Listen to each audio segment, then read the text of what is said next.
Hey, what's up, everybody? Video 44 coming at you with another video. All right, so we're talking about the Washington Wizards and the Los Angeles Lakers. Today, they are playing at whatever the name of the arena is over there. I'm not really sure. They've changed it several times, but it's in Washington, and we're going to see the Wizards, Kyle Kuzma, Bradley Beal, Daniel Gafford. It's going to be a pretty solid night tonight. Porzingis, Monte Morris. They're going to have a team out there that if you think for a second that you're going to go into their building and just simply roll over because you won a game against the Bucks and therefore you're supposed to be gifted all the rest of your wins, you'll lose. This is a afternoon basketball game on a Sunday, which means we're inherently going to play bad than usual just because of that being the case. So you got to come in with two things on your mind. First thing you got to have on your mind is staying healthy. The second thing you got to have on your mind is forgetting about what just happened. Just like we did in regards to the Pacer game. When we blew a 17-point lead and we're really, really low on ourselves, we need to do the exact same thing with this Bucks game that we just had where we beat that team at fair and square and turned the ball over only 4 times with our main 3 ball handlers not turning the ball over at all. That was an awesome performance. We will never, ever forget it. But at this point, all it really did was give us belief in ourselves that we can take care of business, which means we got to keep that belief by taking care of business against teams like the Washington Wizards, who are not as good as the Milwaukee Bucks. I could argue we've already beat the toughest test that we're going to see on this road trip. Now, you're going to be going up against fatigue. You're going to be going up against whatever knick-knack injuries if they come. Obviously, you're going to talk about teams like the Philadelphia 76ers, Toronto Raptors, the Cleveland Cavaliers, who I could argue is just as good as Milwaukee. These are teams that we're going to have to face, and we're going to have to play our best in order to win in their arena. But this is the game where you say you can breathe a sigh of relief because this team is not as good as the other teams, and we don't get a chance to see another bad team until probably Detroit near the end of the road trip. Toronto's been playing horribly lately, but don't count on them to play bad against us, especially at home. It never happens. So this is a situation where you expect at some point in time to run into some serious adversity. So you need not let this one get away. But in understanding that, you need to treat this team like a real team. Don't think you can be lax or relax or think for a second that you can approach them as if the game plan ain't going to be as important in matching up with them because we got to worry about Cleveland tomorrow. No. When you're in a hole like us, when you're 9-12, every win must be captured. You don't care about who you're going up against. You more so care about beating them. And that is what it's about. So I don't think the Lakers can afford, with where we're structured in the standings, with how we started the season, to take games off. Especially since we have so many road games ahead. We got to capture the ones we can get. And I believe this is one of the ones we can get. I did more homework on the Washington Wizards right now than I did on our past game and our previous tendencies with the Milwaukee game. Because it's so etched so well in my mind, I really don't have to think too much about what happened. Know exactly what happened. We played perfect basketball offensively and nearly perfect basketball defensively, and beat a team that just played well, and we love that about ourselves. So it's basically the gold standard for all of our tendencies. You want to shoot as well as you did. You want to turn the ball over as least as you did. You want to rebound the ball as well as you did. These are things that you just want to kind of replicate in this game. You want to control getting inside of their paint. We had 70 points in the paint in the last game, so we definitely want to continue to feed Anthony Davis and go big against a Washington Wizards team who's going to get offensive rebounds. Now, this is what we need to understand about the Washington Wizards. Daniel Gafford and Kristaps Porzingis are big guys who are active on the glass at all times. Kristaps is 7'3". We're going to have to respect size or we're going to get beat. You also got to respect the perimeter. Kristaps Porzingis had a very cold shooting night against the Charlotte Hornets. Didn't hit a single three-point shot if I'm not mistaken. I don't expect that to be the case, but what we can say is he's off right now. So strategizing properly accordingly makes sense. He is a 7'3" guy who's going to shoot threes and hit those threes at a high clip most nights. Guarding the perimeter is ever so important. Now, unlike him, who was struggling shooting the ball, Corey Kispert, a lottery pick they picked up a couple years ago, who had a knee injury that ended his season early, is now in conditioning and is ready to go and is shooting well. I think he was 4-7 from behind the arc. He's a pure three-point shooter of an elite level, who's very much early in his development, but very much ready to contribute to their team. And I expect him to have a big game tonight shooting the ball at home against a Laker team that has given up three-point shots a lot. to to real shooters, as we've talked about a lot through the first 20 so odd games, however many games it's been. So what the Lakers need to do is make sure they keep an eye on them shooters. Obviously, Bradley Beal, clearly one of the best shooters ever. You want to make sure that you devise a plan that can defend him, and something that he can't take advantage of. Put walls up around the dude. Anything you got to do is try to stifle him. He had a very good game against the Charlotte Hornets, but was not able to close, missed the closing shot, which tells me that he's going to be coming back with that on his mind, meaning that he's not going to want to make the same mistakes he made in that game in this one, and he's going to want to try to close us out if it's close. Let's make sure it's not. Simply put, Kyle Kuzma. We know Kyle Kuzma. He's going to have an extra battery in his back against us. Now, historically, we've played him now twice, and if I'm not mistaken, he didn't play well in either one of those games against us. So maybe he kind of has some jitters against going against the Lakers. Maybe it's not his favorite thing in the world to beat us or play against us or whatever. But I would not count on him not going off. I would just say that we've seen him twice now, and he hasn't had huge games against us particularly. However, he's playing well as a whole. He's got his confidence about him. He came off a really good game in his previous one against Charlotte, and I'd expect him to be a problem. The one guy that I know is hot on their team right now is Monte Morris, who we called Bruce Brown in the previous video. It got confusing for me because Monte Morris was with the Denver Nuggets. Bruce Brown was with the Nets. Bruce Brown replaced Monte Morris, and then Monte Morris slipped down to Washington. So that whole little thing confused me. So if you heard me misspeaking that way, yeah, I know Bruce Brown's with Denver. And Monte Morris is subsequently in Washington. And he's a problem right now. He had a really efficient shooting night in the last game, had 6 rebounds, 6 assists. What does that tell me? That he was great with the minutes given in every way possible. So you got to keep an eye on a guy like that who had a fantastic game in the last game, but a little unsung given the fact he was only 4 for 6. He's going to attempt more shots tonight because of it, and I would keep an eye on him. I'm pretty sure that Wes Unseld Jr., their coach, I believe that's Wes Unseld Jr. is their coach. He is a very good coach, and he's going to have them trying to make up for mistakes that they made in that last game. Keep an eye on a guy like Will Barton coming out of Denver as well. He was a part of that situation, and where they sent KCP over to Denver along with several other pieces that brought them back. Monte Morris. This is a piece that also came over, and I tell you right now, he is one of the better players playing a role in the NBA. Period. He's always been a good role player. He's always been somebody who stepped in to start his minutes when necessary and put up really good numbers. He's able to kind of roam freely on this Washington team, and as a result, I think you're going to see him as a deadly player with open shots a lot of the time. You don't want to forget about him. You don't want to look at him as somebody who can't drop 25 or 30 points on you. He must be heavily accounted for in the offense, and he must be respected defensively. He could force turnovers. Now, that's the thing, though. Against the Charlotte Hornets in a road game where they had a 17-point deficit going into the fourth quarter and found a way to cut it down to a game-winning situation where they ultimately bricked the game winner, tells me that this is a team with a lot of fight. What did I see in those situations during that stretch where they were coming back? A lot of Daniel Gafford offensive rebound and second chance points. A lot of Kispert hitting big shots and things of that nature. Bradley Beal being aggressive in the fast break, and ultimately them being able to take it to the Charlotte Hornets at home based on the fact that they were able to constantly continue to get out in transition off of rebounds. And so that's what I really want to kind of keep an eye on, is just how well they rebound the ball. I think they rebounded over 54 rebounds in the last game against Charlotte. So they're a feisty team. If you have a big lead on them, they're not going to give up. It's essentially what I'm telling you. They don't have anything to lose. They're not particularly playing for anything, but they're not necessarily tanking either because they have Bradley Beal and players like Kuzma. So they're playing with house money every single night, and they're really trying to figure out what direction they want to go with their timeline.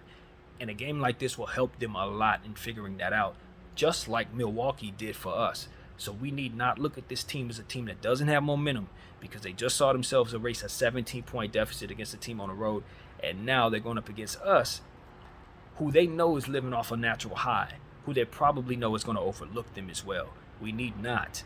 We simply need not. I'm very, very much aware of what they have. They have Kristaps Porzingis, Bradley Beal, and Kyle Kuzma, All three of those guys on a very good night are capable of dropping 30 plus points on you, maybe even more.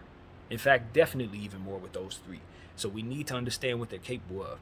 And then you couple that with a guy like Will Barton and a guy like Monte Morris, and then Kispert's ability, and Hachimura, of whom I'm not sure played in the last game. I don't know what his status is, but he's somebody that you have to consider very dangerous basketball player who can kill you in the mid-range, big body guy who does a lot of things offensively and rebounding as well. And then you consider Denny Advija as another player who didn't have a lot of minutes in this last game but was active, which means I expect him to probably use him a bit more tonight against us.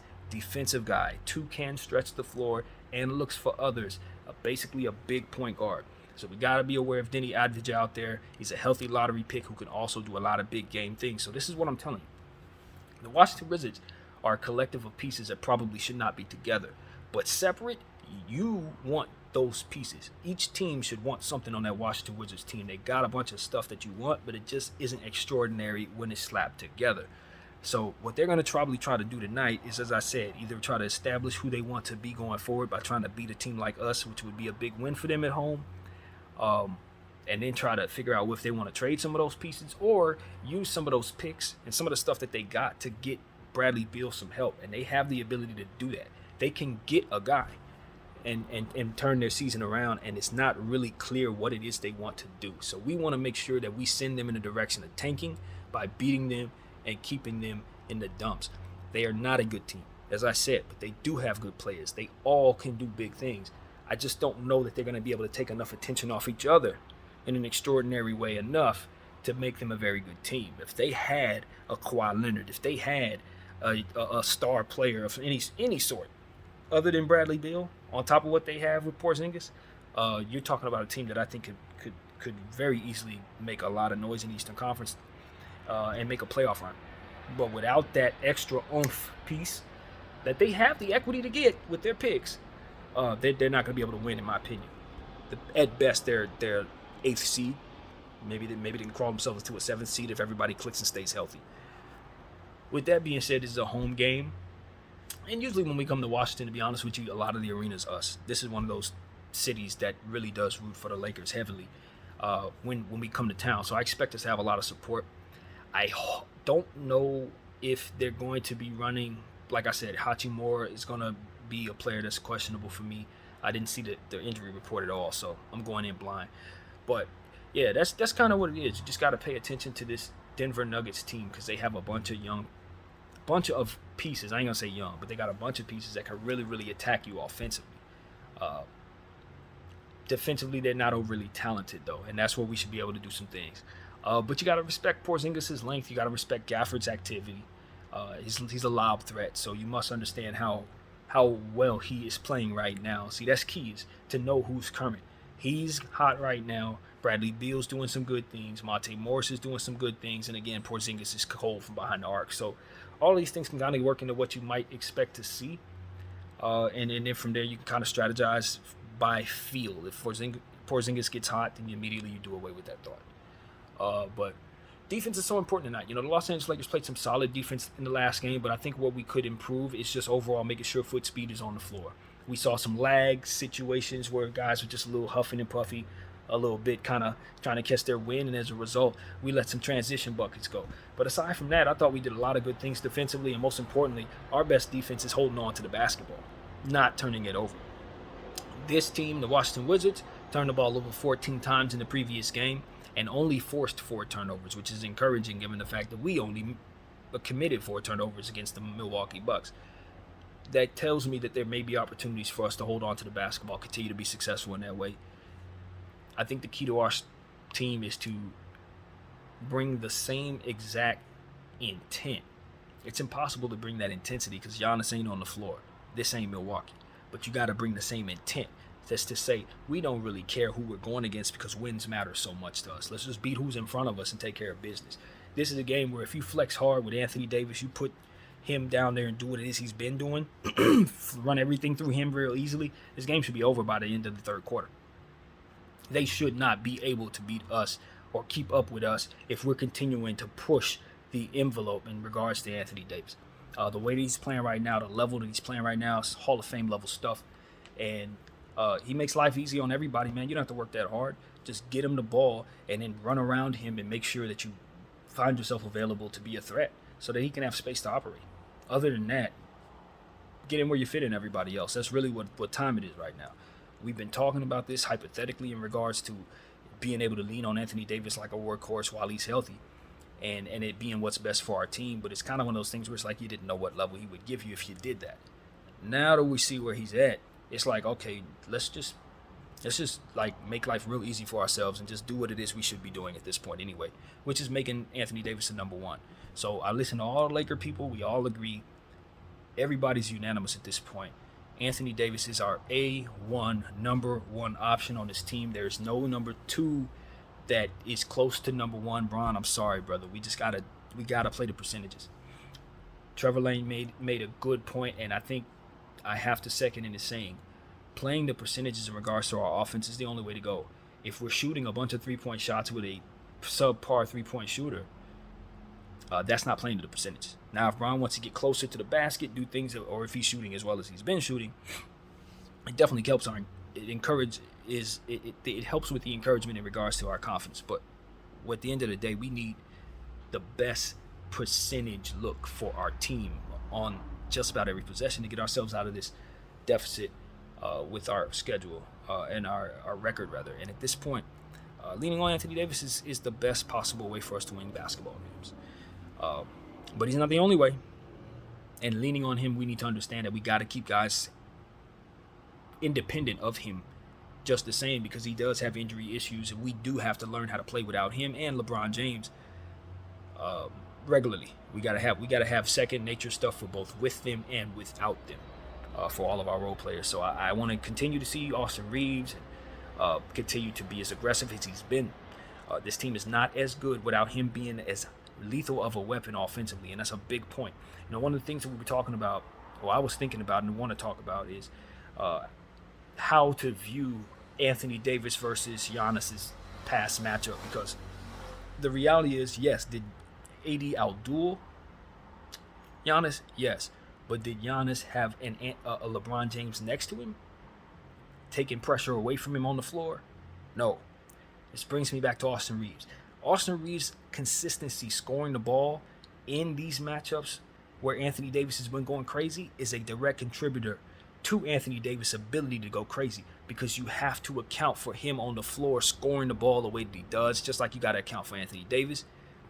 And this brings me to what I'm saying in regards to Giannis, because Giannis didn't have that. Now, granted, Holiday's playing that well. Middleton just came back. You can argue they got guys like Portis who are going to create trouble for the defense in regards to focusing on Giannis. But it ain't the same thing as having LeBron James on the floor when you're Anthony Davis going up against Giannis. So Giannis's 40 versus Anthony Davis's 44 was skewed by the fact that Giannis didn't have an AD, a LeBron James down there, being able to draw so much attention away from the defense. Same goes in regards to KD, in regards to how we view Steph and KD's tenure with the Golden State Warriors. A lot of people want to say a lot of things about KD being dominant and being the best player on the floor for the Golden State Warriors, which is something we agree with, but we've come to believe and understand that KD had a fantastic Warriors tenure because he was able to get easy buckets based on the fact that you had to account for so much space that Steph Curry accounts for at all times. Meaning, anytime Steph Curry's even near the half-court line, you got to be able to cover him back there. And what does that do for KD's space?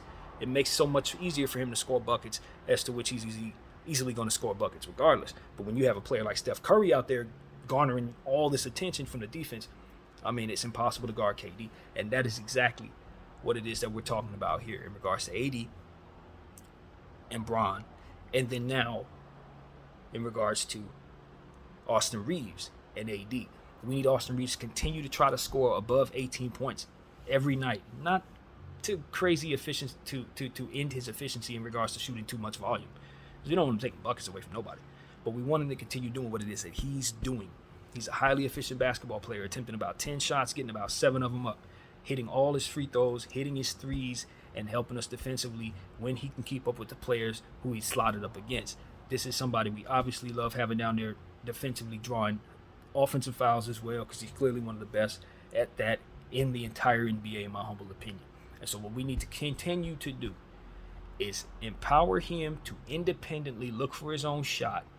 Obviously, that does count for just about everybody else on the team too, especially Lonnie Walker, of whom this matters for as well. This applies exactly to him as well. We want Lonnie Walker to continue to score as well as he can, efficiently as he can, and that's going to make it so much easier for Anthony Davis to do everything that Anthony Davis ultimately does, and that leaves LeBron James open. Simply open. And that is why I want LeBron James to buy into this, no different than I wanted Russell Westbrook to buy into coming off the bench, because schematically, it is what is going to help us win basketball games.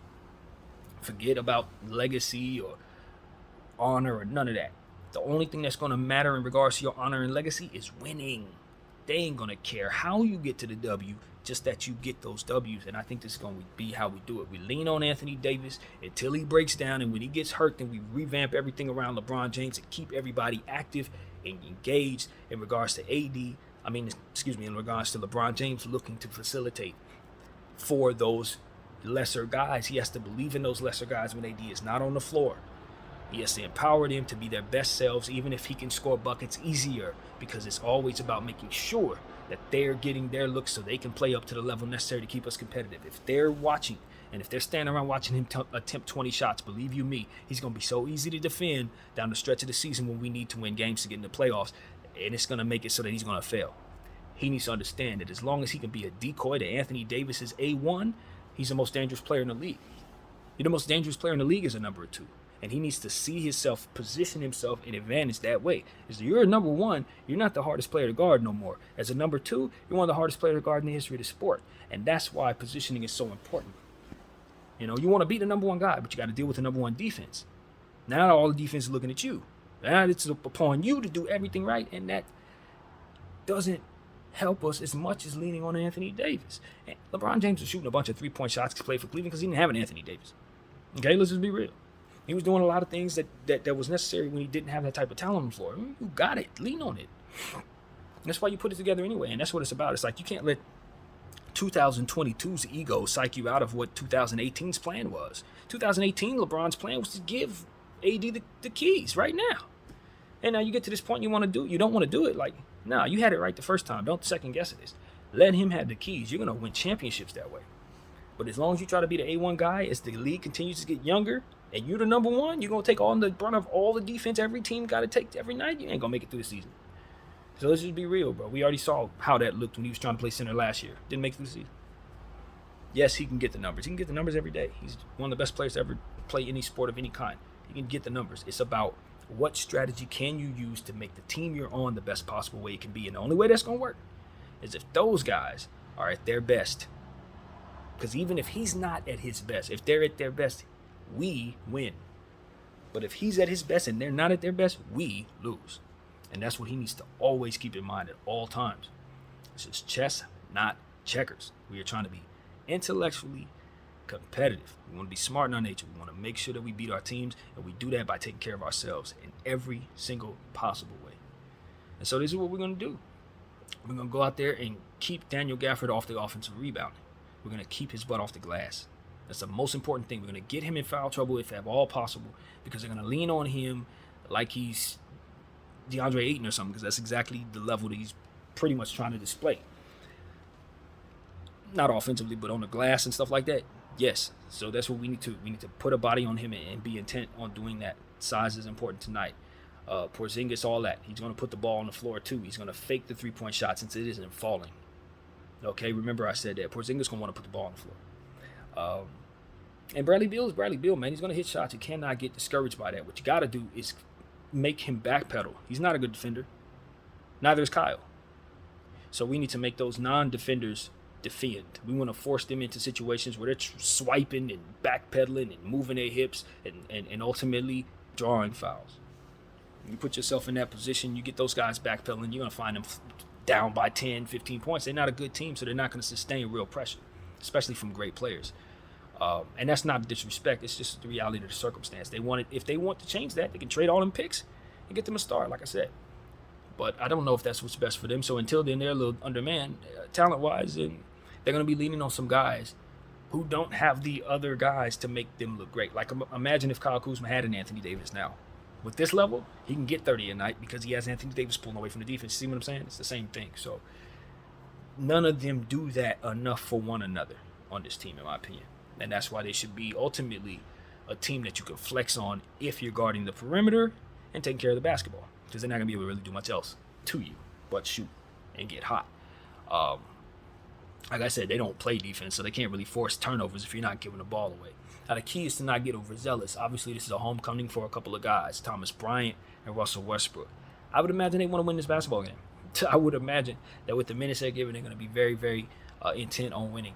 The thing for Russell Westbrook is understanding there's two ways to turn the ball over for you, particularly, sir. One is turn the ball over. The other is missed shots. Missed shots are turnovers for us, Russell. Your inefficiency hurts our team because the rest of our team is not efficient enough to sustain 4-14 every night. 4-14, 4-14, 4-14, 4-14. You can go 0 turnovers and we still didn't rebound the ball enough to keep those possessions. So that's what he's going to have to understand. His ball is harder to rebound for whatever set of reasons. When he shoots from certain angles, it recoils off into the other team's hands a lot of the time. He needs to respect that. And the same thing we talked about going into the Milwaukee game. He drives to the basketball with the intent of getting fouled. Sometimes he doesn't look to connect. We're not getting those calls. It didn't rear its ugly head as much against Milwaukee, so I didn't think too much to say it in the after game, but I will consider it going into a brand new matchup against a brand new team. We don't expect to get our calls driving at the basket. Both Russell and LeBron James got to look to connect on those plays. If you miss a layup, you miss a layup. They're not going to give you the call. And most importantly, we got to get back on defense. We know that. Transition defense is a very big thing for us. We're not that great at it. I thought we did a better job again against the Milwaukee Bucks, but we still saw problems with that, as I said earlier in the video. Transition defense. They have fast-footed players. Bradley Beal, Morris, Kuzma, they can get out in open court, hit layups. Of course, guys that have already been mentioned, Hachimura, these dudes, Denny, they can all get out in open court and lay the ball up, dunk the ball, whatever you need. So we must do the best that we can, as again, to take care of the basketball, control the boards, and also just continue to see them not be a good defensive team. Continue to put them in positions to have to guard Anthony Davis. And the more they have to guard Anthony Davis, the less successful they will be. It's that simple, just like everybody else. So I don't have any predictions for Anthony Davis's numbers, but I do expect him to be crazy great tonight. If he's 100% healthy and not in foul trouble, he's on a roll, man. He's in the middle of a very, very serious stretch, and this is who he is. Who he's been these last couple of years, that wasn't. No, the guy that we got used to is not Anthony Davis. This is actually Anthony Davis. Welcome to the Lakers. And so I expect big numbers. I expect to be wowed, and I expect to win. Period. And that's a testament to his hard work and his continuing to be smart about how he handles his body. And that's the only way we're going to be successful. It's through him being smart and ultimately intent on being the number one guy. You can do it. You can do it. And we can win with you doing it. And that's what we're about to prove right now. So, that's what it's about. Some other things I want to say in regard to this game. We're definitely intent on continuing to mention Wenyen Gabriel's name. We need him to continue to play well. Congratulations to Dennis Schroeder on the birth of his son. We're really excited anytime our Laker fam adds someone to their to the family. So we definitely want to send him big congratulations. And I believe he's on his way to Washington right now. From what I understand, he's going to try to make it to the game. Now, I don't love his piece on this team anymore. Now, I ain't going to sit up here and act like I do. From what I've seen, he can help us offensively, but defensively, we've turned into a big, huge 4-on-5 type of situation there. It's tough, man, because that's the problem that we have with these players with the guard position. Dennis Schroeder can't defend, but can definitely score. Patrick Beverley can't score, but definitely can defend, even though we've had issues with Patrick Beverley as a whole. We just need to find some synergy, find the pieces that can give us both of what we need, which is why I've been asking the Lakers to call up Scottie Pippen, because I think that's kind of what it is he does. He's a two-way player naturally. Now, is he refined? No, he's an undrafted rookie. He's trying to get his feet wet in South Bay. But I think when he becomes who he is that we want him to become, what he's going to naturally do on the floor is both sides of the floor stuff. He's going to naturally find open players, especially around the perimeter, and he's going to naturally get steals. And he's going to be tenacious. And he's going to naturally get in the paint and score buckets and get to the line. So it's like, I already know he's going to average over 12 points if we give him good minutes. Just like right now, he's going to average that just from his activity. Now, he's going to turn the ball over. He's going to brick a lot of shots. It's going to be a lot of stuff that young players do. But he's going to help you, and if you use him properly, he's going to help you as much as some of these other guys are hurting you, I guess is what I'm saying. You know what I mean? Like, his hurts ain't going to hurt you no more than Patrick Beverley's 0 for 4. You know what I'm saying? His hurts ain't going to hurt you as much as Kendrick Nunn when he's 0 for 4 and 4 turnovers. Like, you see what I'm saying? So it's like, for the mistakes that I think Scottie's going to make, we're already getting those mistakes in the players that we have. We might as well have some upside to make up for it, knowing that Scottie's going to get better with every passing day he plays. So I think we should call him up. I think it makes sense. I think he helps us. And I think if you can audible out of him just the same, just like you do with Max Christie. You know what I mean? So while we were sitting there holding on to Damian Jones on the roster, ain't no reason for Damian Jones to be here. We ain't never going to use him again, bro. I'm going to be honest with you. If we check him in today against Daniel Gafford, he might do some good things, but we're not going to see him much for the rest of the season. So I don't think holding on to him as a roster piece makes any sense at all. Just like Matt Ryan didn't seem to make any sense to the Lakers. So I expect him to either waive him or move him or do something to free up that roster spot so that we can make it make sense and bring in some players that we really are actually going to use. So that's a big deal, man. We need size, but we have a center we don't use. Do something about that, please, LA. What else, man? What else are we talking about? Yeah, so that's what I want to see. If Dennis Schroeder's going to play, I think it's probably a better matchup than obviously against Drew Holiday and those other guys. We could afford to not have his weaknesses down there. In a game like this, you know, he can afford to come in and get some shots up. It probably helped the team, but we're going to have to recognize when he becomes a defensive liability and immediately put stronger players on the floor when that happens. And especially do not allow it to happen in the fourth quarter like we did against Indiana. It was a huge part of why we lost that Indiana game. It was. So we need to know that. What else, man? Darvin Ham's doing a fantastic job as we continue to talk about. He's instilling confidence in guys, using them a certain way, even though sometimes it drives us crazy. We ultimately believe it's going to instill confidence, and that's why we continue to have faith in him, and it's paying off. We're seeing him beat teams that we didn't expect him to beat this early. So, hey, we're very happy with the Milwaukee win, of course. Moving into this Washington game, we just want to see us continue that momentum, continue to pay attention to what we have to do. 3-point shot discipline. Shooting the free throws, we continue to do very well, as we've been doing all season. Rebounding the ball, which we've been very good at just about every game we've played since we've had issues with it. Whatever game that was, we were having issues. Maybe it's like a San Antonio game like 5 games ago. I don't think we've had any complaints about the rebound. We've had intentions on winning that glass every night, and it's coming from guys like Russell Westbrook, Anthony Davis, of course. It's going to be on those guys. Wenyen Gabriel, Troy Brown. We need him to rebound the ball. Troy Brown had a really good game against the Bucks, and he was a big reason why we won. I think coming out in the first quarter, striking quickly, created a lot of attention for the Bucks to have to deal with. And so I really like the fact that he and Patrick Beverley came in early looking for their shot and being effective in doing so. What that did was create more opportunities for Russell Westbrook, LeBron James, and Anthony Davis to maneuver down there without as much defense being targeting on them. So I really, really like how we were aggressive with those players, and we're very fortunate that we were able to find some buckets there. That's another thing. Patrick Beverley's 3-point shot fell. I saw him hit a left corner, not corner, but kind of angled 3-point shot several steps behind the arc, and it really encouraged me because that's what we've been seeing issues with. He hasn't had the leg strength to hit the 3-point shot. If that's going to start coming along, we're going to see a better version of Patrick Beverley.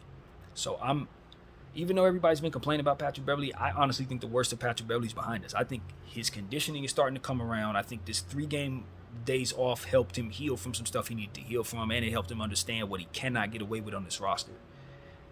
Even though it helped us, he can't get away with it. And I think he was intent on showing us that he could get buckets, which was the biggest problem. Defense is going to come and go, and he's always going to make good reads, and he's going to rub off on other players. But the key is to be able to account for scoring while he's down there. And once that happens, then we can effectively put him in lineups wherever we need to.